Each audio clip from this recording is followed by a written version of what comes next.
Welcome to my class Rabbani Rajpura. Good morning to all my viewers. Today we are once again on the same platform on the same time. In the previous e-learning class, I taught you the basic knowledge of a sentence and different types of a conditional sentences. From them, we discussed about first type of a conditional sentence, and that is a real condition. For revising the lesson, let's take a look once again. My dear friends, I would like to revise my previous lesson. The lesson is based on type 1, means real condition. First, you remember everything and every time. In type 1, the first topic is type 1, and if condition type 1, the sentence means if clause is in simple present tense, and the second clause means result clause or subordinate clause is a simple future tense. मेरे प्यारे बच्चों, हमने जो अगले video में देखा कि real condition जो है उसके अंदर जो पहला क्लोज आता है, आपको ये बात नोट करने की है. You have to point, you have to note, you have to locked this things in your mind my dear students. If वाला जो सेंटेंस आएगा वो सिंपल प्रेजेंट टेंस में आएगा, और जो दूसरा क्लोज है यानी हमारा सबऑर्डिनेट क्लोज जो कहा जाता है, जो रिजल्ट बताता है, वो सिंपल फ्यूचर टेंस में आएगा. मैं आपको दिखा रहा हूं, देखिए एग्जांपल के तौर से. यहां पे इफ वाला जो क्लोज है उसके अंदर आप देख सकते हैं वर्ब कौन सी है, met. In the if sentence you can see that the verb is a met, and the other sentence the verb is with will, means verb first form with a will. आप देख सकते हैं कि will के साथ verb की पहली form है. The second topic you have to note in your mind is that simple present tense if plus simple future tense. अगर आपका कोई सेंटेंस ऐसा हो कि जिसके शुरुआत में if न हो, उसके बीच में इफ हो, यानी दो क्लोज है और ये दोनों क्लोज के बीच में इफ हो, तो आपको इन्वर्टेड कॉमा नहीं लगाना है. अगर आपका sentence, if your sentence with not start with if but your if is in the middle of the two clauses, in this cases you do not use comma in the middle of the two clauses. You can see in the example. आप example के साथ देख सकते हैं, यहाँ पे मैंने example लिखा है, You will learn English if you join my channel. पहले वाले एग्जाम्पल में आप देख सकते हैं कि मैंने कॉमा लगाया है. दूसरे वाले एग्जाम्पल के अंदर मैंने कॉमा नहीं लगाया, बल्कि मैंने क्या किया, इफ लगाया. तो ये दोनों बातों को आपको ध्यान पे रखने की है कि अगर आपका सेंटेंस इफ से शुरू हो, इफ जो है वो सेंटेंस की शुरुआत में हो, तो आपको कॉमा लगाना है. और अगर आपका सेंटेंस के अंदर इफ हो और इफ दो क्लोजेस के बीच में हो, ये यहाँ पे आप देख सकते हैं मेरे एग्जाम्पल के अंदर दो क्लोजेस के बीच में हो, तो आपको इन्वर्टेड कॉमा नहीं लगाना है. यहाँ third example, you have to learn third example, verb can be changed according to sense. पहले टॉपिक में हमने देखा कि पहले वाले जो इफ वाला जो क्लोज है उसके अंदर सिंपल प्रेजेंट टेंस रखना है, दूसरे क्लोज के अंदर simple future tense. Simple future tense को जानने के लिए, सिंपल फ्यूचर टेंस को पहचानने के लिए हम विल या शेल का इस्तेमाल करते हैं. कई मर्तबा ऐसा भी होता है कंडीशनल सेंटेंसेस के अंदर कि हम विल और शेल का इस्तेमाल नहीं करते. क्यों? क्योंकि विल और शेल लगाना ज़रूरी नहीं है मेरे दोस्तों, मेरे प्यारे बच्चों, ज़रूरी नहीं है. आपका सेंस फ्यूचर में होना चाहिए.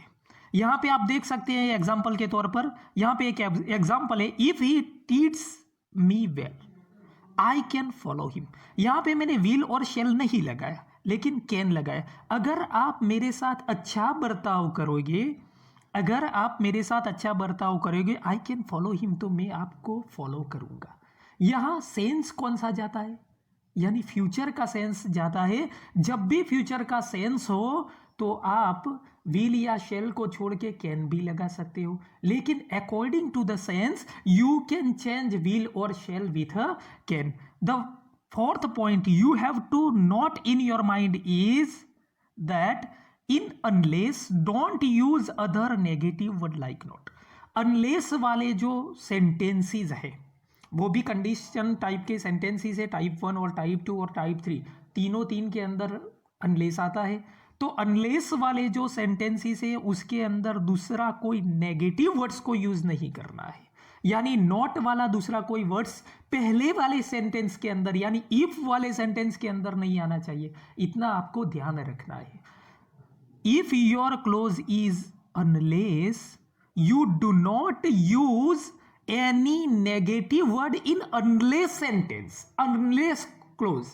In the other subordinate clause you can use not, but in the unless or if clause, not if clause or unless clause, if your word is a unless in the unless clause you cannot use any other word which shows negative. You can see with the help of the example unless he comes late। उसका हिंदी ऐसा हुआ कि अगर तुम late आओगे, unless he comes late, अगर वो late नहीं आया होता, ऐसा यानी इफ होता तो क्या होता, अगर तुम लेट आओगे, लेकिन यहां नेगेटिव सेंस हो गया।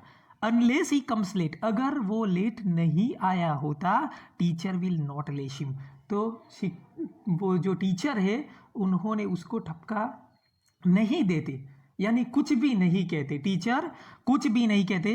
तो there are 4 points you have to remain in your mind. Let's we start the next slide and today's our topic is unreal condition। My dear friends, unreal condition is also known as a type 2 condition sentence। First we see what is the use of the unreal condition। मेरे प्यारे बच्चों, unreal condition जो है वो type 2 condition sentence भी है, यानी दो नाम है उसके, अनरियल कंडीशन, दूसरा जो नाम है वो टाइप 2 कंडीशन।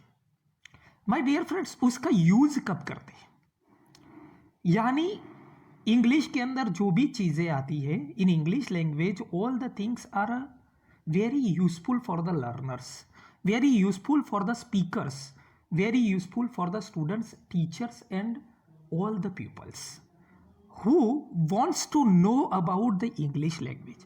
कोई भी चीज आपके काम में ना आए ऐसी नहीं है, यानी अनरियल कंडीशन हमने जो देखा वो रियल कंडीशन के बारे में देखा पहली स्लाइड के अंदर, और ये नेक्स्ट वाला वीडियो जो है जो आज का टॉपिक है मेरा मेन वो है अनरियल कंडीशन। तो पहले हम देखते हैं कि उसका यूज क्या है।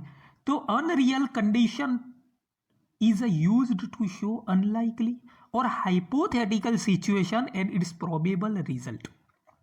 अनरियल कंडीशन का जो यूज है वो धारणा और अनुमान को दिखाने के लिए हम इस्तेमाल करते हैं। अनुमान क्या चीज है, धारणा क्या है, आप क्या मानते हो, what is believe about the conjecture, inference, what is conjecture, अनुमान क्या है। तो मेरे प्यारे बच्चों, जो चीज अभी आप नहीं कर सकते, you are unable to do the things, means you can say only based on conjecture, यानी आप धारणा के ऊपर कह सकते हो। मैंने ऐसा ही कहा कि अगर मैं पीएम होता, मेरे पास कोई अपॉर्चुनिटी ही नहीं है अभी कि मैं पीएम बन सकूं। अगर मैं साइंस का स्टूडेंट होता, मैंने एमए बीएड विथ इंग्लिश के साथ किया है, यानी आर्ट्स का स्टूडेंट हूं, अभी मेरे पास कोई उसकी प्रोबेबिलिटी भी नहीं है कि मैं साइंस कर सकूं, लेकिन मैंने क्या कहा, धारणा के बेस पर अगर होता, ऐसे अब हिंदी में कहते हैं कई बार कि अगर मैं ये होता, अगर मैं ये करता, तो ये सब चीज धारणा। अगर ऐसी सिचुएशन आपको इंग्लिश में आ जाए और अगर आपको सेंटेंस बनाना हो तो आपको अनरियल कंडीशन यानी टाइप 2 वाले जो कंडीशन है उसका यूज करना पड़ेगा। तो यहाँ पे मैंने एक वर्ड्स लिखा है हाइपोथेटिकल। हाइपोथेटिकल का अर्थ जो होता है वो धारणा और अनुमान, उसके तौर पर हम यहाँ पे हाइपोथेटिकल इस्तेमाल करते हैं। तो पहला यूज आप देख लीजिए कि अनरियल कंडीशन यानी टाइप 2 वाले जो कंडीशन है उसका यूज हम तब करते हैं जब आपको दिखाना हो कोई धारणा और अनुमान। सेकंड यूज का है, what is the second use of the unreal condition? In conditional sentences, the time is now or any time, but the situation is a hypothetical. कई बच्चों ने मेरे से क्लासरूम के अंदर सवाल किया कि सर ये टाइप 2 वाले जो कंडीशन है उसके अंदर हम वर्ब का जो इस्तेमाल करते हैं वो पास्ट फॉर्म होते हैं, तो सर क्या ये पास्ट फॉर्म की वजह से ये जो टेंस है वो पास्ट हो गया, यानी उसकी जो कंडीशन है वो पास्ट हो गई? नहीं मेरे प्यारे बच्चों, ऐसा बिल्कुल नहीं है। मैंने ऐसा कहा कि अगर मैं पीएम होता, मैं बात कर रहा हूं पास्ट की, लेकिन अभी जो बोल रहा हूं यानी जो मेरी टेलिंग टाइम है, कहने का टाइम है, सेइंग टाइम यानी टेलिंग जो टाइम है, आपको मैं जो कह रहा हूं वो जो टाइम है वो मेरा प्रेजेंट है। तो आप जब भी कोई पुरानी बात कर रहे हो और वो बात धारणा और अनुमान के साथ जुड़ी हुई हो, लेकिन आप जो बात कर रहे हो वो जो बात करने का जो टाइम है वो प्रेजेंट है, उसी सिचुएशन के अंदर आपको अनरियल कंडीशन यानी टाइप 2 वाला कंडीशन का यूज करना पड़ेगा। आप समझ गए? Now I am saying you that you are telling about the based on inference or conjecture or hypothetical situation, but the time when you are saying something is a present, at that time you have to use type 2 condition. My dear friend, next slide we will see very soon, and the slide is begin with that the structure. कोई भी चीज का structure होना बहुत important है। आप कोई BRICS ले लीजिए, ईंट दीवार बनाने के लिए जो यूज होती है वो ब्रिक, उसको बिना बीबे के आप बना सकते हैं, कोई भी उसका मोल्ड नहीं है। Without any kind of a mould can you make the brick? Without any kind of a brick can you make the wall? कोई चीज़ आप बनाना चाहते हो तो उसके लिए कोई मोल्ड होना चाहिए, कोई फॉर्मेट होना चाहिए, कोई स्ट्रक्चर होना चाहिए। तो my dear friends, my dear students, अगर आपको टाइप 2 वाला कोई सेंटेंसेस बनाना है तो आप अगर टाइप 1 से बनाओगे तो आपकी सिचुएशन यानी जो कंडीशन थी वो तो चेंज हो गई, तो आप ग्रामेटिकली रॉन्ग है। अब आपको टाइप 2 वाला कंडीशनल सेंटेंसेस अगर बनाना है तो आप क्या करोगे? टाइप 2 वाला स्ट्रक्चर पसंद करोगे। टाइप 2 वाला स्ट्रक्चर अगर आपको नहीं आता तो फिर आप नहीं बना सकते, लेकिन आज मैं आपको दिखाऊंगा कि स्ट्रक्चर यानी टाइप 2 वाले सेंटेंसेस का स्ट्रक्चर क्या होता है। Let's we get started. Type 2 वाले जो सेंटेंसेस है उसके अंदर हम तो पहले शुरुआत इफ और अनलेस से करते। कोई भी कंडीशनल सेंटेंसेस हो वो सब कंडीशनल सेंटेंसेस आपके शुरुआत इफ और अनलेस से होगी। दूसरा जो मेन टॉपिक है वो है simple past. Means in the type 2 sentence must be in a simple past. Sometimes type 2 sentence will start with the to be form where, then after we will place subject, then after we will place would or could, both types of a modal, and then after we will place verb first form. You do not use verb second form, verb ing form, verb third form and verb fourth form. आप verb 1 के अलावा किसी form का इस्तेमाल नहीं कर सकते type 2 वाले सेंटेंसेस में। यानी आपको अगर टाइप 2 वाला सेंटेंसेस बनाने का है तो आप इफ या unless according to the sense रख दीजिए स्टार्टिंग के अंदर स्टेटमेंट की। बाद में जो आप यूज करेंगे टेंस वो सिंपल पास्ट होना चाहिए। और अगर आपको ज़रूरत पड़ी कि मेरे को टू बी का यूज़ करना है तो वेयर का इस्तेमाल कर लीजिए। दूसरी जो बात है वो सब्जेक्ट के साथ वुड या कुड आना चाहिए। उसके बाद जो हम वर्ब की जो भी फॉर्म का इस्तेमाल करेंगे वो वर्ब की फर्स्ट फॉर्म होनी चाहिए। This is the structure of the type 2 sentences of the unreal condition and you have to lock in your mind, you have to remember these things in every situations, in every time, in any time. Now let's get start the main points. आपको जो main points याद रखने हैं type 2 sentences के अंदर वो क्या है। तो पहला पॉइंट्स हम देखते हैं तो वो है if clause must be in simple past. आपका जो इफ वाला क्लोज है वो कंपल्सरीली सिंपल पास्ट में आना चाहिए। Your if clause must be in simple past tense. मैंने पहले भी कहा कि सिंपल पास्ट का इस्तेमाल करना है। दूसरा जो टॉपिक है हमारा वो डोंट यूज विल, शैल और can in subordinate close. Subordinate close क्या है तो आप देख सकते हैं यहाँ पे कॉमा लगा हुआ है। सिंपल पास्ट के बाद मैंने स्ट्रक्चर के अंदर कॉमा लगाया है, फिर वेयर का इस्तेमाल किया है।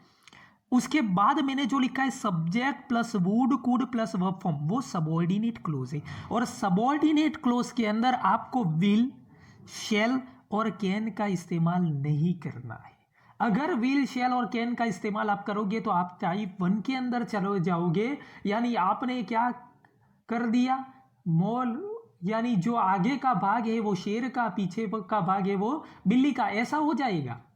तो मेरे प्यारे बच्चों आपको ये टॉपिक याद रखना है, ये पॉइंट नोट करना है आपके माइंड के अंदर कि दूसरा जो पार्ट्स है यानी टाइप 2 का सबऑर्डिनेट जो क्लोज है वो क्लोज के अंदर विल, शैल और कैन का इस्तेमाल नहीं करना है। अगर आपको ज़रूरत पड़ी तो वुड या कुड का आप इस्तेमाल कीजिए।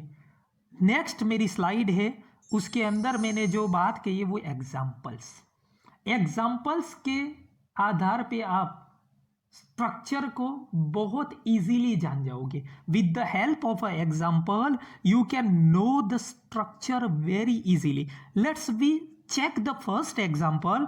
The first example is if I were a millionaire I would help the poor. अगर मैं मिलियनर होता तो मैं आपकी मदद करता। यहाँ पे देख लीजिए, मिलियनर होता, मैं अभी मिलियनर नहीं हूँ, एक अनुमान है, ये एक हाइपोथेटिकल सिचुएशन है। मैंने कहा कि मैं अगर होता तो मैं मदद करता, मैं हूँ मिलियनर हूँ तो मैं मदद करूँगा, ऐसा कोई नहीं है।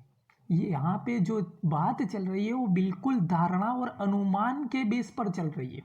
Here I am talking about the base on conjecture और inference on the hypothetical situations means the sentence और स्टेटमेंट इज टाइप 2।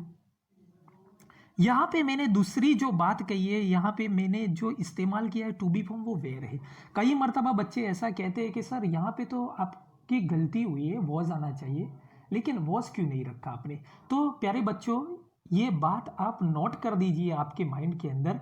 अगर कोई सिचुएशन ऐसी हो जो हाइपोथेटिकल सिचुएशन हो, अगर आपको कोई अनुमान बताना हो, कोई धारणा बतानी हो, मैं ऐसा कहूँ अगर मैं बर्ड होता, यहाँ पे क्या है सिचुएशन रियल नहीं है, अनरियल सिचुएशन है। हाइपोथेटिकल सिचुएशन है, धारणा है। मैं बर्ड थोड़ी हूँ, अभी मैं बर्ड थोड़ी हूँ तो मैं उड़ सकता हूँ हाई, नहीं हो, लेकिन मैंने एक अनुमान किया। तो अनुमान जब भी आप करोगे तो सब्जेक्ट के साथ आपको वॉज नहीं लगाना है, बल्कि आपको वेयर लगाना है। इसी वजह से मैंने इफ वाले क्लोज के अंदर वॉज के बजाय वेयर लगाया। दूसरे जो सेंटेंस है यानी सबऑर्डिनेट जो क्लोज है दूसरा, उसके अंदर आप देख सकते हो मैंने वुड लिखा है, और वुड के साथ जो हेल्पिंग मेन वर्ब जो मैंने इस्तेमाल किया है वो वर्ब की first form. Means if clause is in past and the second clause I used would and verb first form with a would. Next, the next example is if my brother came on time. Here came show the past form, means the if clause is in simple past tense. Here is a one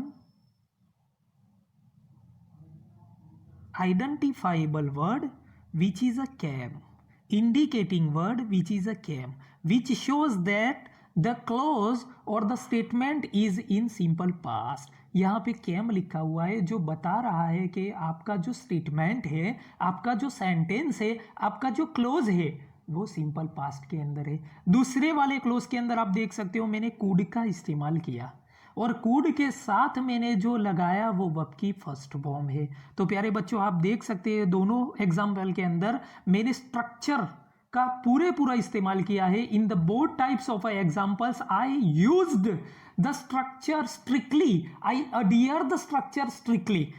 Let's check the third example. The third example is if it did not rain. अगर बारिश न होती, did not क्या बता रहा है? Simple past tense. I could go outside. तो मैं बाहर जा सकता। अगर बारिश न होती तो मैं बाहर जा सकता, यानी धारणा है, कोई रियल सिचुएशन नहीं है। मैं अभी कोई यानी अभी बाहर जाने की क्रिया नहीं कर सकता, वो तो गुजरा हुआ कल था। आज की कोई सिचुएशन ऐसी नहीं है कि मैं जा सकूं, यानी अनरियल सिचुएशन है। लेकिन जो मैं बात कर रहा हूं वो फिलहाल प्रेजेंट के अंदर बात कर रहा हूं, यानी मेरी जो बात है, मेरा जो टाइम है, मेरा जो कहने का जो वक्त है वो बिल्कुल प्रेजेंट है, और मैं जो बात कह रहा हूं वो धारणा की है, वो जो है वो पास्ट की है। तो थर्ड एग्जांपल के अंदर हमने देखा कि पहला जो मेरा क्लोज है इफ वाला क्लोज वो सिंपल पास्ट टेंस के अंदर है, और दूसरा जो क्लोज है उसके अंदर मैंने जो इस्तेमाल किया है वो कुड, और कुड के साथ मेरा जो वर्ब है वो वर्ब की फर्स्ट फॉर्म है। Let's check the fourth example, unless it rained. यहां पे मैंने क्या किया, अनलेस का इस्तेमाल किया। तो मैंने क्या रिमूव कर दिया, देखो मेरे प्यारे बच्चों, डिड नॉट मैंने रिमूव कर दिया। क्यों? मैंने पहले भी कहा था आपको कि अगर अनलेस के साथ डिड नॉट या डू नॉट या डज नॉट या विल नॉट या शैल नॉट आए, तो shall not, will not, did not, does not, do not को रिमूव कर दो। Unless is also used in negative sense and did not is also used in negative sense. Both types of words in a single sentence shows the negative sense. मेरे प्यारे बच्चों, दोनों types के जो words हैं वो दोनों वर्ड्स आपको नेगेटिव सेंस दिखा रहे हैं। दोनों वर्ड्स की कोई ज़रूरत नहीं है। आपने अगर अनलेस लगा दिया तो do not, does not, will not, shall not लगाने की कोई ज़रूरत नहीं है। यहाँ पे मैंने अनलेस के साथ कोई दूसरा नॉट वाला वर्ड्स इस्तेमाल नहीं किया, यानी जो पहले वाले वर्ड्स के अंदर मैंने डू नॉट या डिड नॉट था उसको रिमूव कर दिया पहले वाले एग्जाम्पल के अंदर जो था, और अनलेस लगा दिया। दूसरा वाला जो क्लोज है मेरा सबऑर्डिनेट क्लोज, जो रिजल्ट बता रहा है वो सेम है, उसके साथ कोई चेंजिंग नहीं है। Without any kind of a change you can place the second clause same as it is. अब मेरे प्यारे बच्चों, हमने जो एग्जाम्पल्स देखे उससे हमको पता चल गया कि जो उसका स्ट्रक्चर है, यानी टाइप 2 वाले स्ट्रक्चर के अंदर पहले सिंपल पास्ट टेंस, दूसरे के अंदर कुड, या वुड के साथ वर्ब की फर्स्ट फॉर्म का हमें इस्तेमाल करना है। मेरे प्यारे बच्चों, नेक्स्ट वीडियो के साथ मैं आऊँगा आपके पास फिर नया कोई टॉपिक लेकर। तब तक के लिए goodbye. Till then I am really very grateful to you that you listen me very carefully, you watch my video. Thanks for watching.